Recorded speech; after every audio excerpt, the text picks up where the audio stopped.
All right, welcome everybody. Hope you're enjoying the conference. My name's Gary Russell. I'm here to talk about Spring integration. Who's heard of Spring integration? Who's using it? Okay, who's not using it but doing enterprise integration work? Okay, good to know. So I'm currently the lead. Project lead on Spring integration and Spring AMQP. Who's using RabbitMQ? Okay, smaller group. So just a brief introduction to the project, then I'm really just going to go into some demos and looking at some of the newer features of the framework. But just as a bit of just to open up here, we have a little UML diagram of the history of the project. Back in 2008, well, in the early 2000s, Gregor Hope and Bobby Wolf wrote basically the Bible on enterprise integration. Anybody have a copy? Okay, if you're working in the enterprise integration space, I definitely recommend getting a copy. It's sort of our Bible. Well, Mark Fisher, who works for Pivotal now, is working on Spring Cloud Stream and Data Flow projects. Back in 2008, he started to envision an implementation of the patterns in that book, and that became Spring integration. And a few years ago, when he was moving on more into the cloud, he gave me the reins to lead the project. And hopefully, on the right side of the diagram, you read the book and use the framework, and hopefully it will make life a little easier for you. So very, very briefly, just from the first chapter in that book, what's involved in doing enterprise integration. There are a number of ways that we can integrate various applications that we're utilizing our enterprise. As simple as file transfer. I show my age, but my first job was to create a tape and then drive it to another facility and load that tape and reload it. So that was real file transfer. It was only 30 miles or 50 kilometers away, but I used to have to do that every week. Shared database is another mechanism.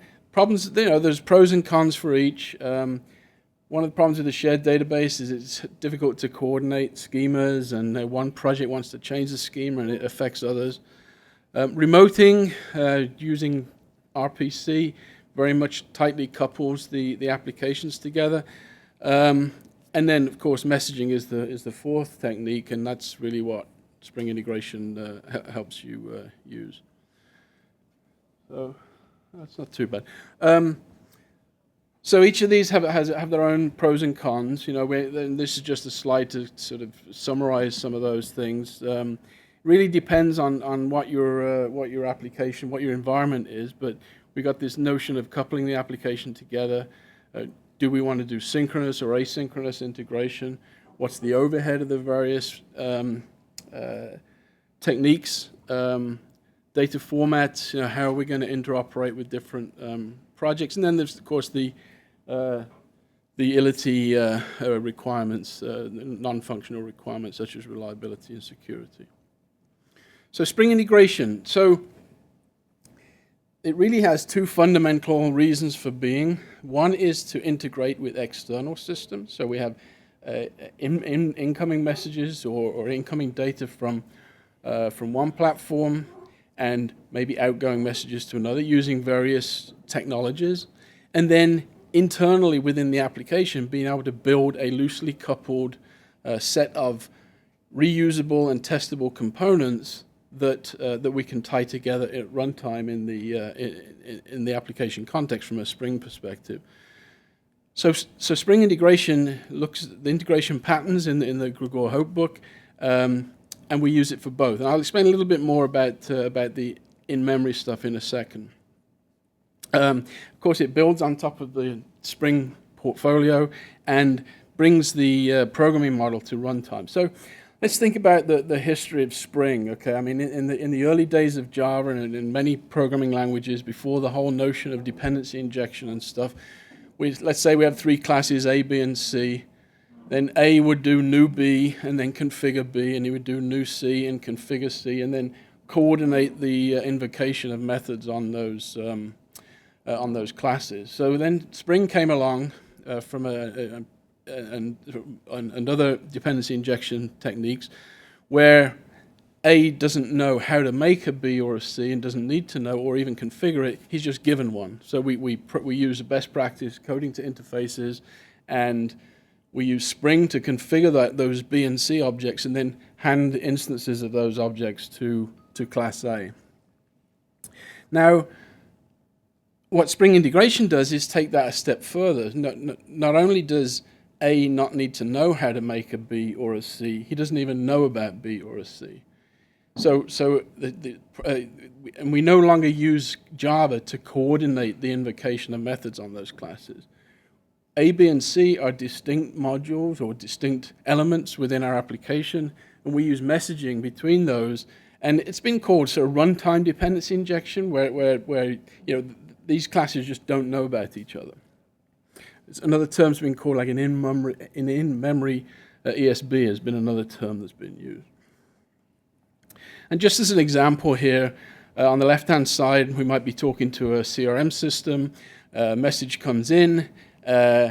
In this case, this channel, we have a publish-subscribe pattern on that channel where one copy of the message goes to this router, where the message is either routed to this domestic workflow or international workflow, and then a second copy gets sent to this email workflow. So these kind of things where these individual components don't really know about each other, they're just linked together with messaging. So the benefits is it gives us very loose coupling between these components, small, focused, testable components, which was one of Spring's main games. Many of these components, in fact, we encourage these components to be POJOs, just plain old Java objects, so you don't have any dependency on the framework itself. The messaging is just taken care of for you. You no longer have to hard code your process flow. You don't have Java code to coordinate method calls. It's just done through declarative configuration. Very easy to change and expand, and the integration between these objects and processing are separate. And as we'll see in one of the demos, we can switch easily between sync and async. Just a couple of terminology. Within the framework, we have the notion of a gateway and a channel adapter. Channel adapters are for one-way integration. So we might have, somebody might put a message on a queue in a CRM system. We read data from that queue, or we receive data from that queue. That's really one way. It's just inbound data comes in, we do some processing, and then we send it out. On the extremes of the system, we have channel adapters. Within the framework itself, we have a first-class citizen, which is the channel, which is used to connect components together. And so on the extremes of the system, we have these channel adapters, where the final channel sends a message off to some other system, and on inbound, the same thing. They're channel adapters. And then the gateway is for two-way integration. So like if we want to make a REST call on a remote service, if we send a request, we get a response. These are gateways. That will be an outbound gateway. We might be serving a REST service, in which case we have an inbound gateway. We receive a request, we do some processing in a flow, we return the message, and that's an inbound gateway. And then components within the application are typically invoked via this notion of a service activator. These are all pattern names from the Enterprise Integration Patterns site, where you can write a POJO to do some piece of work, and then it's invoked via this service activator notion. Big plug for Spring 1 coming up in August. Hope to see you all there in Las Vegas. Okay, demo. Now, just as the main Spring integration website, obviously, the Spring projects, Spring integration on GitHub, spring.io has the project site, and you can go find all the documentation, download information and such. we're actually going to look at some samples, or I'm actually going to show you one sample and then create a new one using the newer technology, using Boot, and also taking advantage of some of the Rabbit capabilities. But this Spring Integration Samples repo has a number of samples. As you say, they're broken down into various categories: basic, intermediate, advanced, etc. And there are quite a few. I think there are over 50 altogether. Now, a lot of these examples have been around for quite some time. We're slowly bringing them up to date with using annotation-based configuration, using the Java DSL. Anybody heard of or using the Java DSL for Spring integration? Okay, this has been a much asked for feature where we can actually compose these integration flows using Java. And currently, that is a standalone project. We have an extensions repo, Spring Integration Extensions, which has a number of it's where we sort of incubate projects. Then they typically either move to top-level projects on their own or become part of the framework. Like one example of that would be like MQTT started off as an incubator, and it's now part of the main framework. We have a number of other top-level extensions that are in the main Spring projects repo, things like AWS for talking to Amazon and stuff. We're developing there is a Spring Integration Kafka extension. We're reworking that to using the new Kafka clients, and so that will be coming out soon. But the DSL currently resides in that extensions repository. But as of the end of next week, when we release 4.3, which is the latest iteration of Spring integration, we're going to move the DSL into the project proper, and hopefully fill in some of the gaps that are in the DSL as well.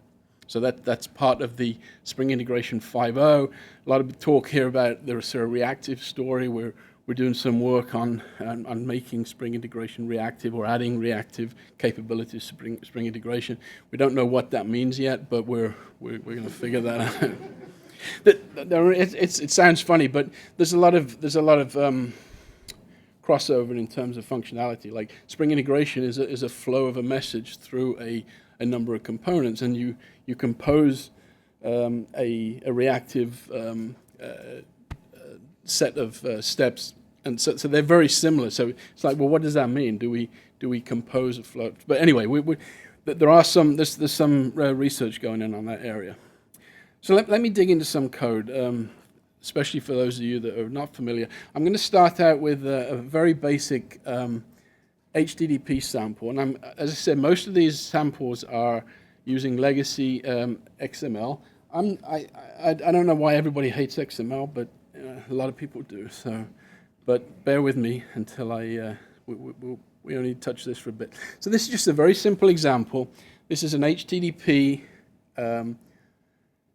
Spring Integration app where the inbound gateway. Remember, a gateway is a request response. We have an inbound gateway. It's registered with this path to the URL. It accepts posts, and all it does is we've got a little chain of operations here. We've got a couple of transformers.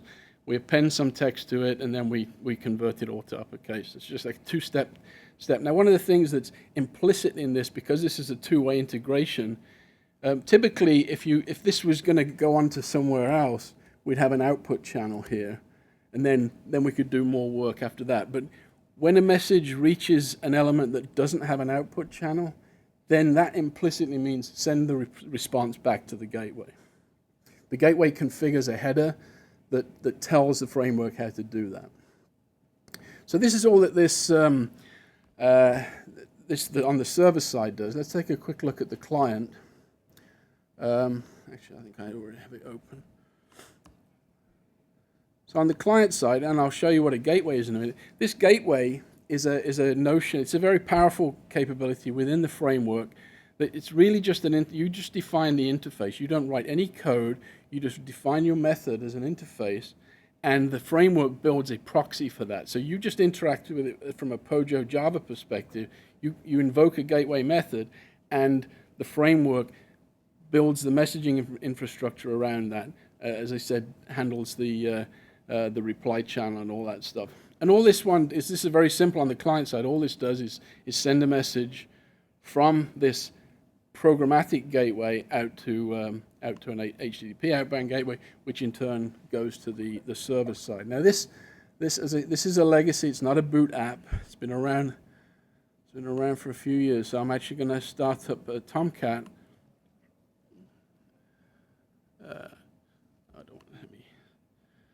Shouldn't have changed my.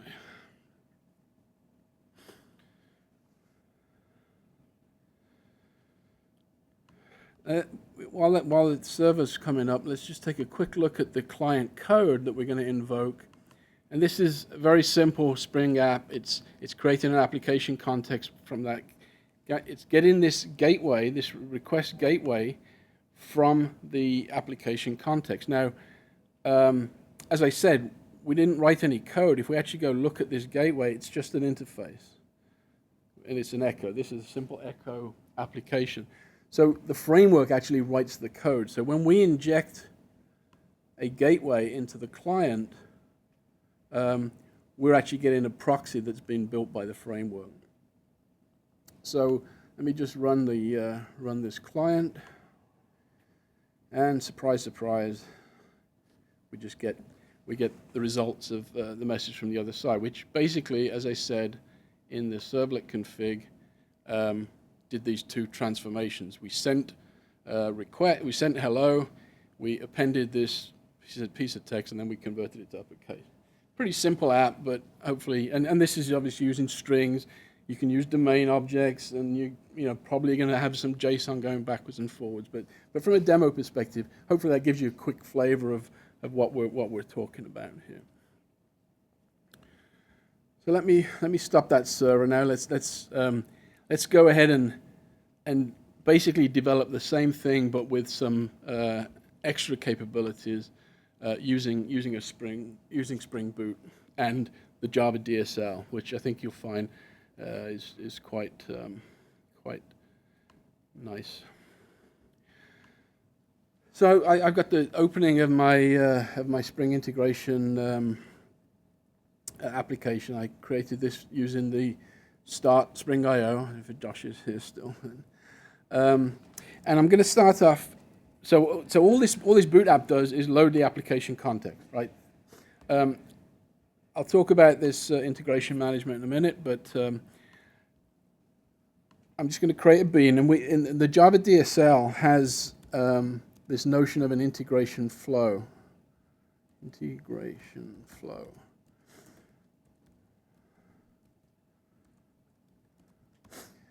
And we have some factory methods.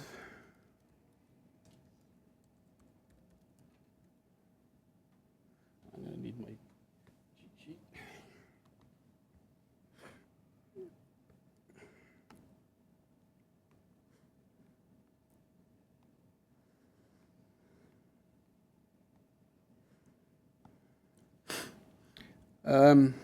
Let's see.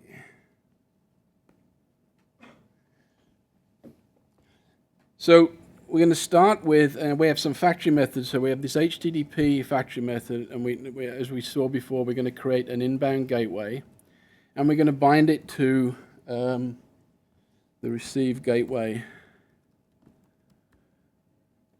path.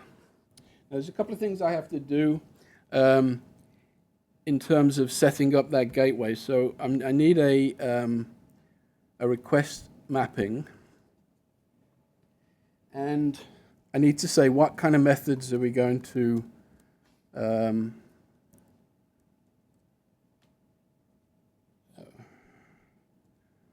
what methods are we going to support? And of course, HTTP method we're posting.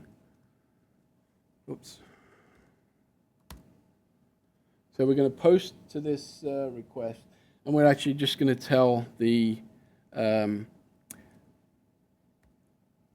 endpoint what the payload type is, and it's a string.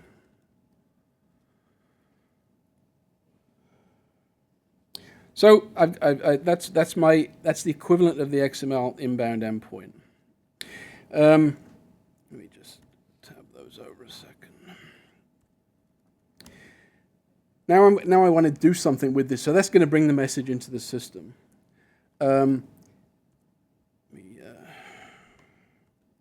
Import. So now that we've got the message into the system, we want to do something with it. And I'm going to give the compiler a bit of help here. So I'm going to do a transformation on it, and I'm going to transform it from string to string. And what I'm going to do is add from the other side. Right, so that's going to do pretty much exactly what we had in the XML example, except we didn't do the upcase. So let's go ahead and do that. Let's just do the upcase. We add another transformer here. Of course, we all love Java 8.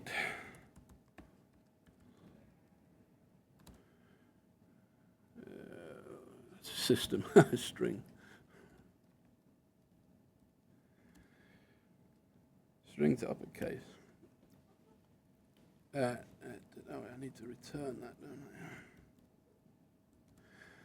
So that's identical to what we had in the XML. Let's just take a quick look. I'm not going to write the client. I'm going to show you the client side. If I can find it. Here we go. So, is that font big enough back there? Can you guys see? Okay. So on the client side, we have a little bit of extra work to do. The gateway is now just defined again as an interface, but because we're not using XML, we have to tell the framework to create a proxy for it, and we have this new annotation integration component scan. Everybody familiar with component scan in Spring, right? Well, component scan looks for classes in the on the class path that are annotated with that component or meta-annotated with that component, but they're classes, right? So and then Spring instantiates them. Spring's not going to find an interface with an annotation on it.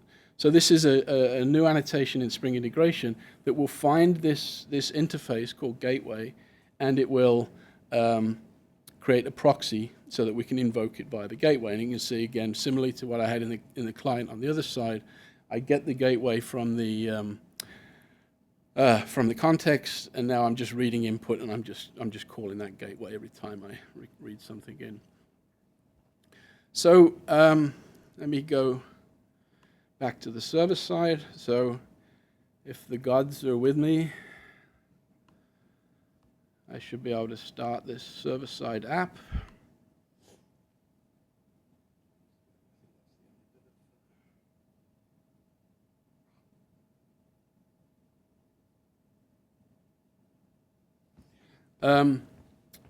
So now this is boot app, and I'm going to run the client side. This is the boot client.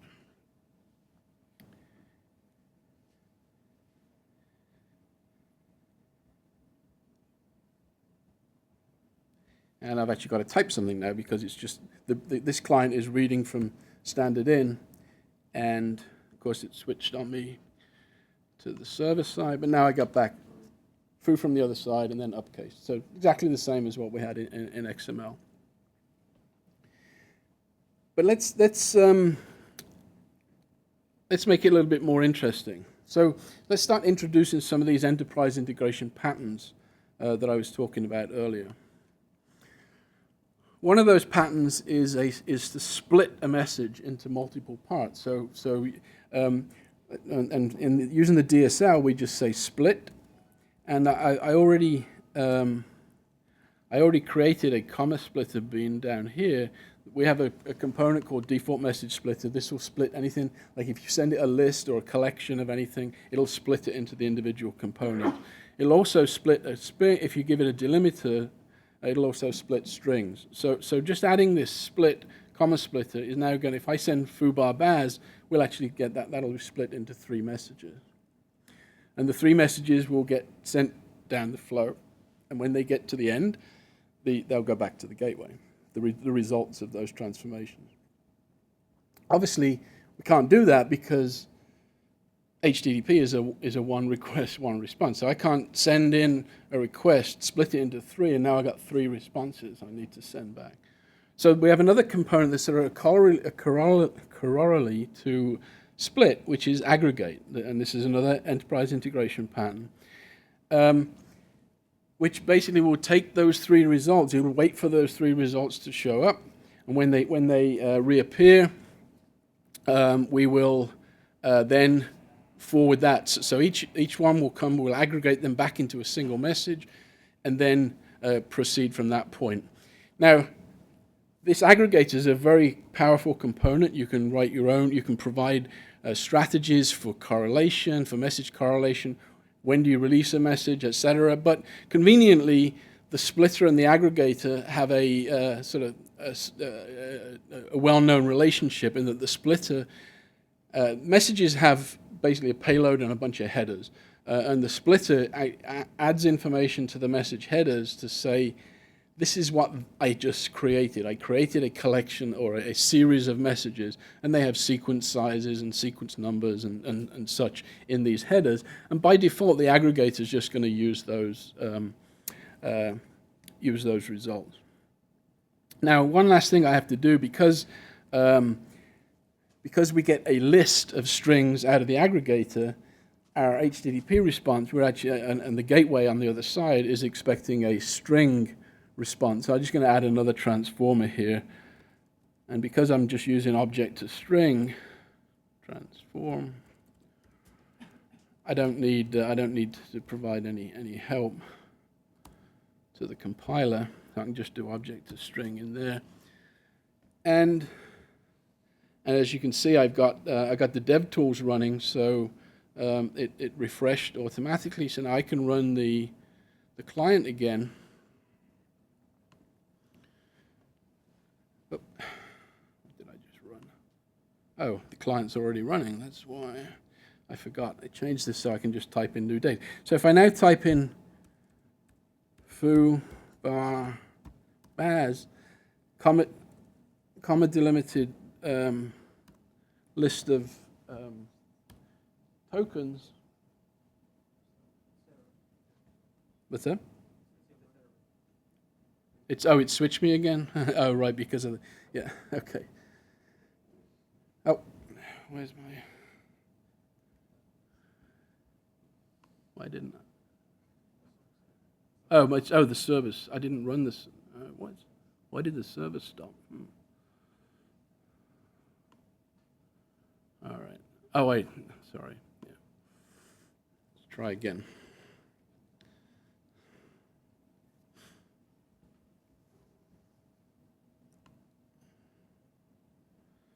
Right, now in the client, you mean I typed it in on the server side? Okay.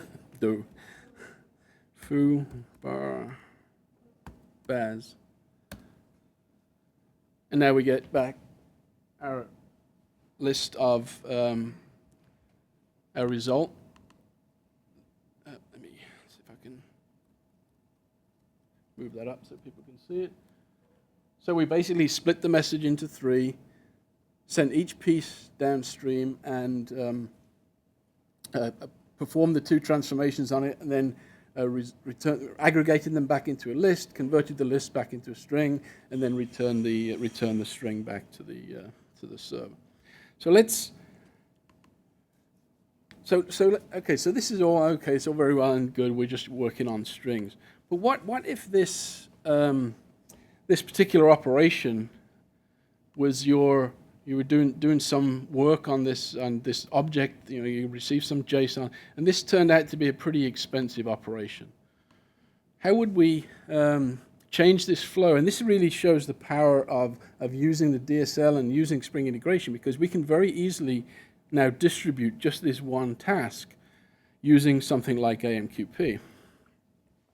So I'm going to add a handle method in here. And before I do that, I'm going to inject a Rabbit template. Now, because this is Spring Boot and Spring AMQP, the starter is on the class path. Boot provides me the Rabbit infrastructure. The Rabbit infrastructure, a connection factory, a Rabbit template, a Rabbit admin to declare queues, and all that good stuff. In Spring Integration DSL, we have a factory method on a factory class AMQP. Oops, and I'm going to create a outbound gateway. Remember, gateway's two-way. We want to offload this work to another task. Outbound gateway using the Rabbit template, and I'm just going to send it to the default exchange with a routing key foo, which basically is going to send this message to Rabbit to a queue called foo. Now we're going to need something to receive it. Now obviously you would typically have this piece in another application, because then you might want to scale up this piece, run gazillion copies of this instance. So I want another integration flow.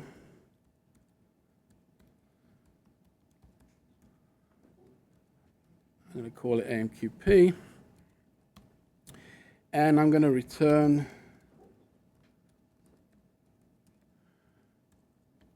from, and I'm going to again start with an AMQP, but this time I'm going to start with an inbound gateway. Now, to create an inbound gateway, I need two things. I need a connection factory, and I need a list of queues that I'm going to listen to. So I'm going to listen to queue foo, and let me inject the connection factory.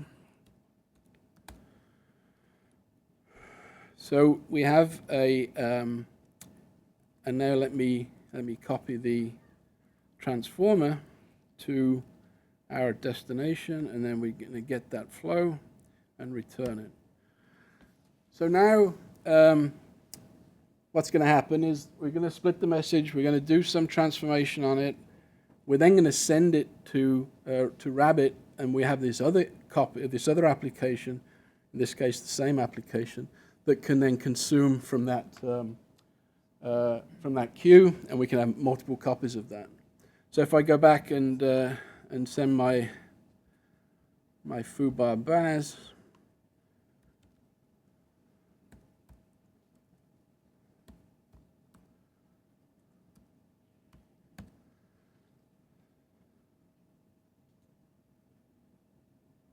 what did I did it again, didn't I?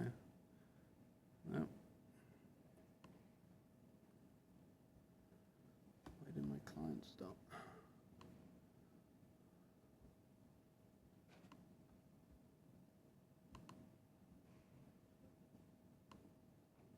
Oh. Oh, what did we do?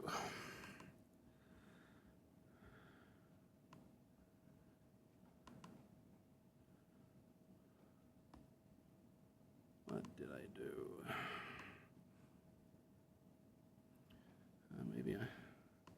Maybe the hot restart didn't handle that change.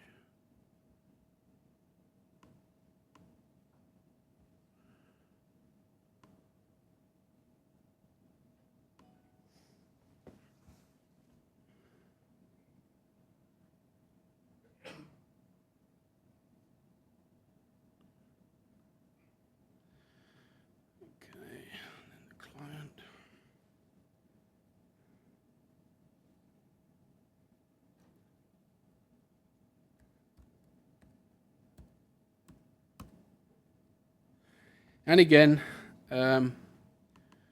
we received our message from the other side. Because I had a period there instead of a comma, so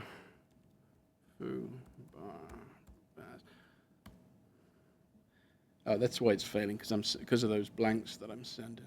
That's what it's not coded to handle. Blanks. Anyway, so you get the idea. So now that is actually, the uppercase was going on another application. So much like Dave's talk earlier where he had a service backing the front end, we have a service back in this REST client that's doing this expensive operation of upcasing a string.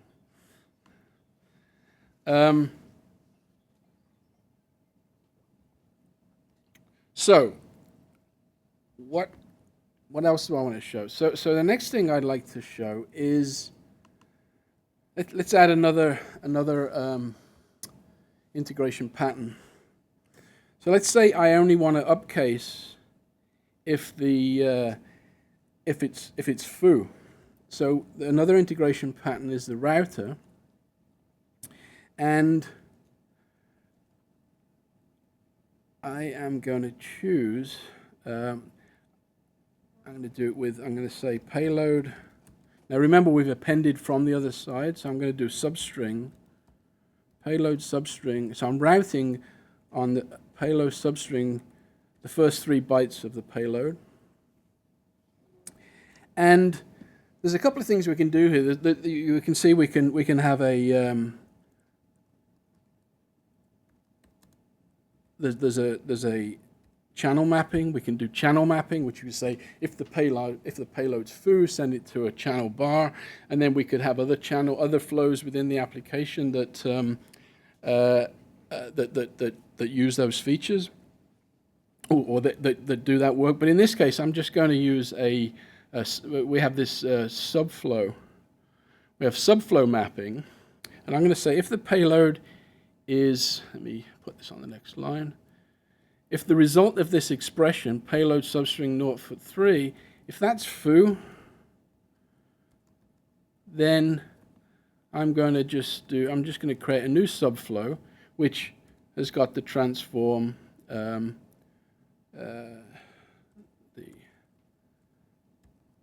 string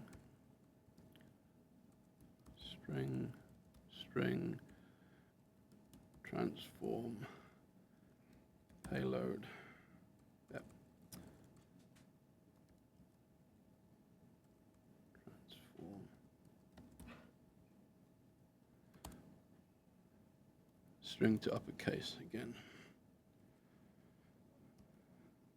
Now, by default, a router has to be able to resolve. And the way this. So I don't want this unconditional uppercase now. So I can add another subflow mapping. Let's say, oops.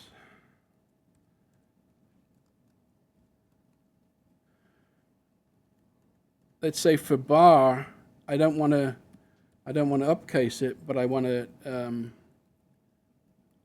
just duplicate the payload, right? Payload plus payload.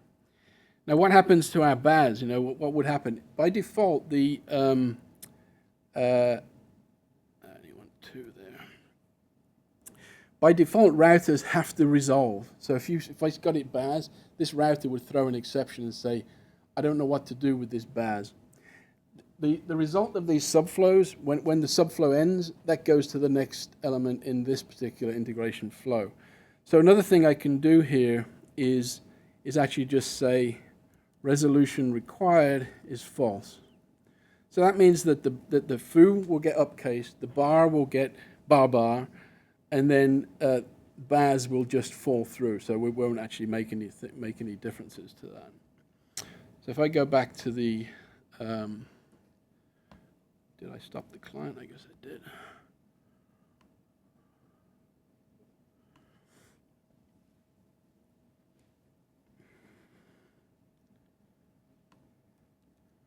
Foo, bar, baz.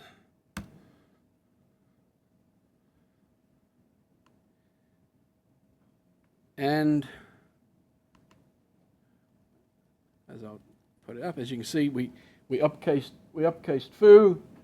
We bar from the other side, and then we didn't do anything with baz. So adding a router in the middle of your flow gives some pretty flexible capabilities for deciding what to do with particular messages. And then on this particular demo, one last thing I want to just show is, well, so I've got these 3 messages, and the way this is working right now, this outbound gateway, this AMQP outbound gateway, That's basically sending these messages one at a time. It's sending foo, waiting for the result from foo, sending the next one, waiting for the result, sending the next one, waiting for the result. Well, we could actually, if we could either have multiple instances of this other application, or we could have a number of, we could increase the concurrency of the container that's running within this inbound gateway. So I'm going to up the number of consumers in the gateway. And so how do I now get these concurrently sent? And that's simple enough. We can just simply add a channel, and then we've just, again, we've got a factory method, message channels, executor, and I've got to give it an executor. I've got to create a task executor, which I'll do right now. Create a method. So let's do this really quickly.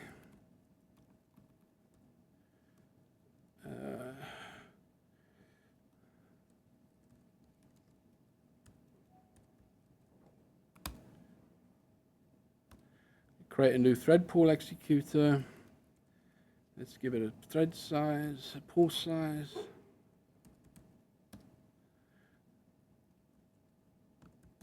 Exec dot. What's it, core? Set core. Set core pool size. Let's just give it 10 threads. And we need to make this a bean. It needs to be public.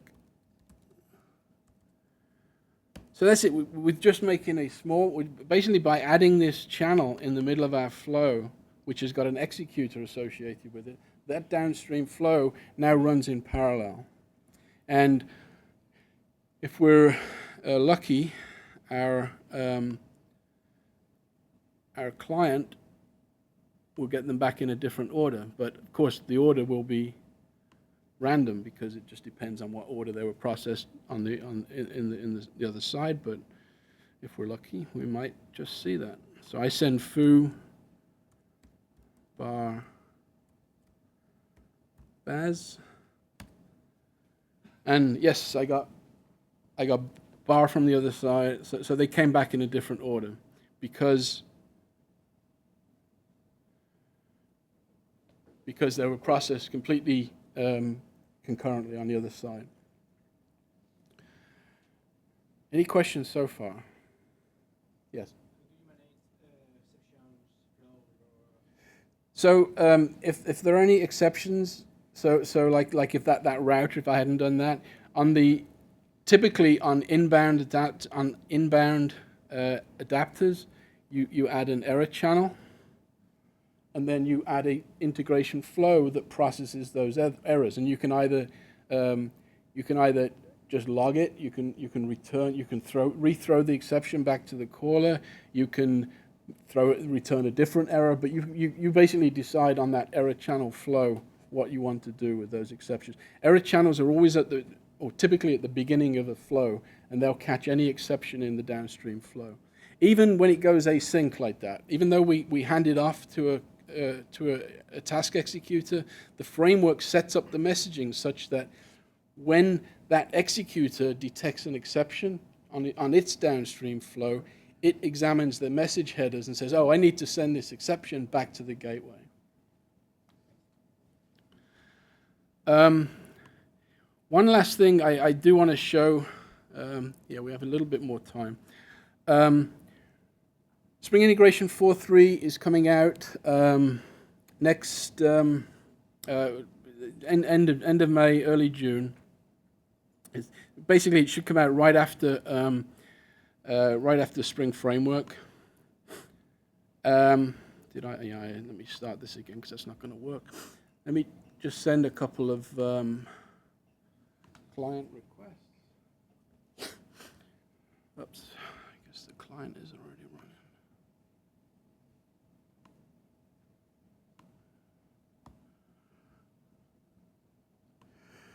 One of the things that we've done in 4.3 is one of the challenges. If I go back to that XML from the original scheme, from the original sample. STS and IntelliJ have got a way of visualizing these flows, okay? But STS, I'm not familiar with IntelliJ, so I don't know how sophisticated theirs is. There's several limitations with this. It can only work with one file, so if you're importing integration components, it doesn't see those. It doesn't work with annotations, so it's really fallen behind. And one of the things we've been struggling with and scratching our heads over is how do we visualize this application? Because sometimes it's difficult, particularly if you've got lots of flows and there's routers and there's all kinds of different things. So we've done some work, and Spring Integration 4.3 basically exposes the object model, the runtime object model, optionally as a REST endpoint, and exposes it all as JSON. Now I'm going to show you some UI that we hacked from another project. Just to show you the capabilities and where we're heading with it. It's not, we don't have a roadmap for the UI, but the object model, the JSON object model, is pretty easy to understand. It's got lots of statistics about how many messages were processed and things like that. Let me just do a few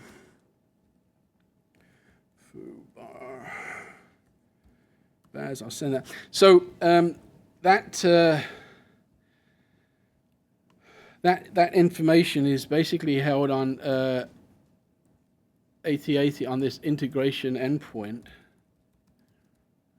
I think I have, no, I don't have a pretty printer for JSON on this browser. But basically it's returning information about every integration component that we just built.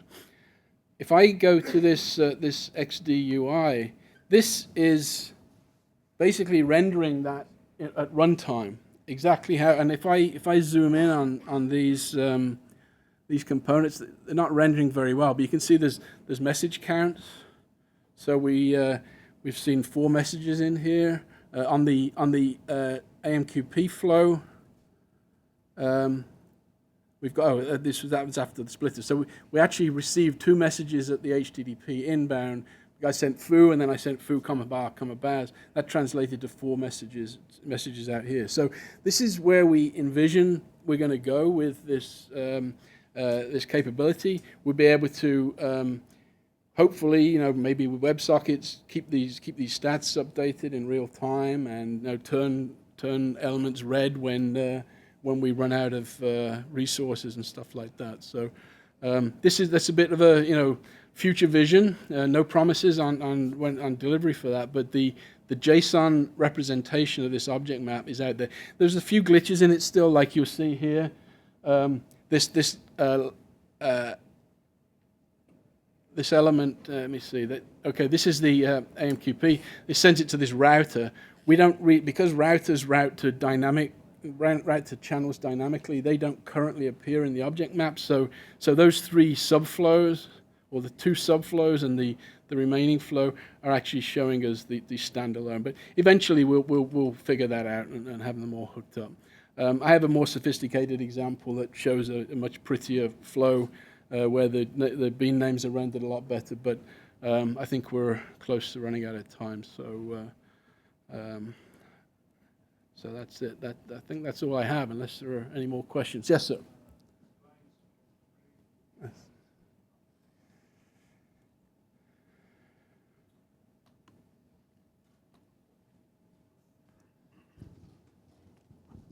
How can I try that UI that you showed us? It's not, well, the basis of that is just been open sourced. It's Flow for XD. Are you familiar with Spring XD? Yeah, I've heard of it. Yes. So we basically, Andy Clement, who's the lead on Spring Flow, at the last Spring One, I kind of teased him into doing something, and he basically hacked this together, and I played around with it some more. It's not currently checked in anywhere, but it's based on Spring Flow, and the new graph. This is a demo that I put together some months ago.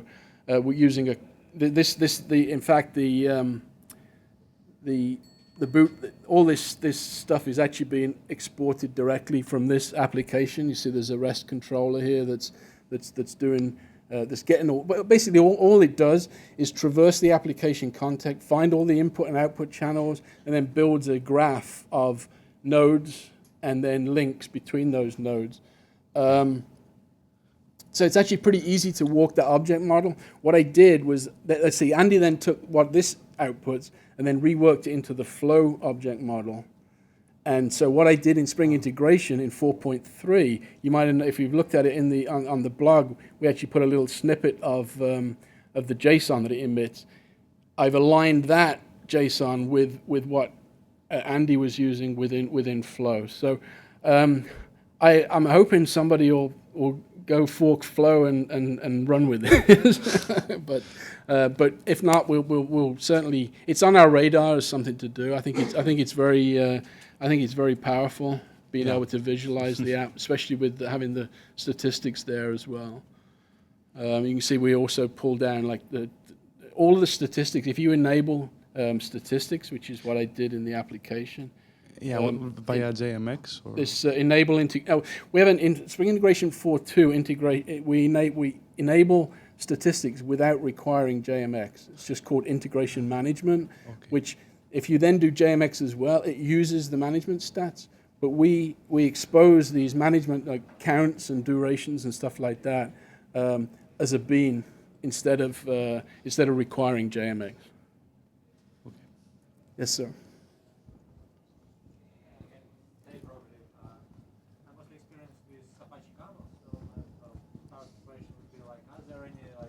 Benefits from so question is basically, are there any like killer feature or some benefits from using Spring Integration instead of Apache Camel, for example? Because as I like noticed, they're like super similar. Yeah, it's a common question. I mean, each framework has its fans. I mean, I think we're at 50, 45, 55, 55. I mean,